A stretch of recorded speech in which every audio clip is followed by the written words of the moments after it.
الشيخ محي الدين هي مسقط رأسي، وهي الروح اللي بترد الروح. وبأول طلعت الجبة رح ورجيكم عليها، الله يبعث الخير يا رب نازل المطر.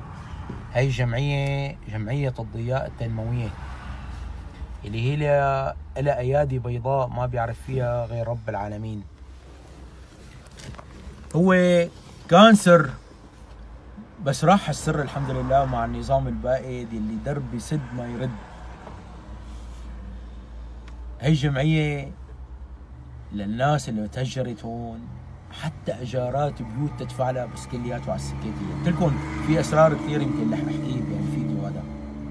هي مهمتها الجمعيه هي اول شيء اطفال الايتام ضمن الحي والفقراء والمساكين، وتعليمي خرجت اطباء وصيادله ومهندسين ومثقفين ومهنيين، يا ريتني فيني اذكر اسمهم بس لا، حفظا على سلامتهم، الله يحميهم كل مين بمنزلته وبمكانه.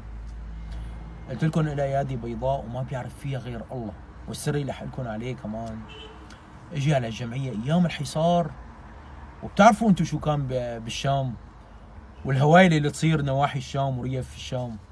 الي على الجمعيه كان كلمه السر بيناتنا انه زكاتك اخي الكريم تعال بعدنا السياره، اعرف انه اترك شغل الدنيا كلياتها ولازم اجي. والسر اللي حيعرفوه هلا كمان اهلي، امي وابي واخواتي وعيلتي واولادي ورفقاتي، ما حدا بيعرف شيء انه كنت اشتغل هالشغله هي، ما كان حدا بيعرف. والحمد لله لحد الان تمينا محافظين عليه، والحمد لله اللي ما كان حدا بيعرف. لو لا سمح الله حكينا او حدا من القائمين على الجمعيه هي اللي الله يجزيهم الخير، حدا حكى بحرف واحد كان الله اعلم شو صار فينا. نجي نحمل مونه، نحمل شيء تعليمي للاطفال، نحمل شراشف، احرامات، بسط، طراريح، مو سلاح ولا شيء، لا، نطلع الاماكن المحاصره بتوجيهاتهم وبتعليماتهم، هن اكيد منسقين مع حدا، نطلع والساده الاحرار بس ليشوفوا السياره اكيد رح يعرفونا. الحمد لله اشتغلنا وقدرنا نقدم شيء لهالبلد. بتذكر انه بيوم من الايام دقوا لي الصبحيات قالوا لي سامر تعال اخي الكريم، هي كلمه السر بيننا وبين الجمعيه، قالوا لي تعال بعد لنا السياره مسكره علينا. مصباح العيد عنا عاده بالشام انه ندشر كل شيء ونروح على التربه بعد صلاه الفجر ونروح عند الاهالي. ما بعرف مين اخترع العاده هي، بس يوميتها ودقوا لي اعتذرت من بابا وقلت له انا ما رح اقدر لانه كثير ممغوص. وجيت على الجمعيه قالوا لي معقوله نحن بالشام ناكل حلويات واطفال الساده الاحرار ما ياكلوا حلويات؟ تمينا عم نوزع حلويات والله حتى خلصت اخر علبه نطلع منطقه وما يعرف فينا غير رب العالمين.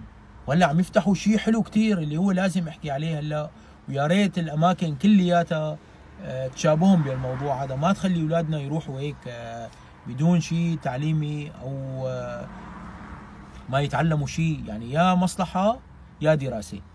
هلا اللي ما عم يتعلم دراسه عم يتمنوه دراسه، اللي ما عم يفلح بالدراسه عم يحطوه بشيء مهني، يعني كمان عم بيديروا بالهم عليه انه يعلموه حلاقه، يعلموه ميكانيك، والصبيه تتعلم خياطه، تتعلم كوافيره، الشيء اللي بيقدروا عليه. قلت لكم والله الله يجزيهم خير القائمين عليها، لهم ايادي بيضاء ما حدا بيعرف فيها غير رب العالمين. وخلينا نحن على طول نقدم شيء لهالبلد هذا، يعني ان كان هون ولا باي جغرافيا من ارض سوريا الحبيبه، الانسان هلا قادر يقدم. يعني انت هلا حامل مصباح بايدك، نور فيه قدام منك، طريقك نور فيه الحياه اللي عايش فيها، مو تحطه وراك وما تعرف تقول تبرعوا لي بعد ما تموت بعد عمر طويل تبرعوا لي، لا انت حامل هلا المصباح نور طريقك، تعرف شو بده ينزل معك على القبر. نحن اذا يوم سالوني اولادي بابا يوم من الايام انت شو قدمت بابا لهالوطن وقت كانت المعارك عم بتصير والحصار؟ والله يا بابا الحمد لله انه قدرت اقدم لو بجزء بسيط، الحمد لله كان لي بفضل الله تعالى. اول شيء اتجرد من حولي وقوتي والتجئ الى حولك وقوتك يا الله. انا وكل اللي قائمين عليها ما كان نحكي لحدا، والله وقت كنا نقدم شيء قلت لكم سبحان الله نشعر بسعاده والله اكثر ما يعطونا كنوز الدنيا كلياتها. شغف وحب قدرنا نقدم بصمه لو بشيء بسيط لهالبلد واهل البلد، وكون انسان الحمد لله وطني.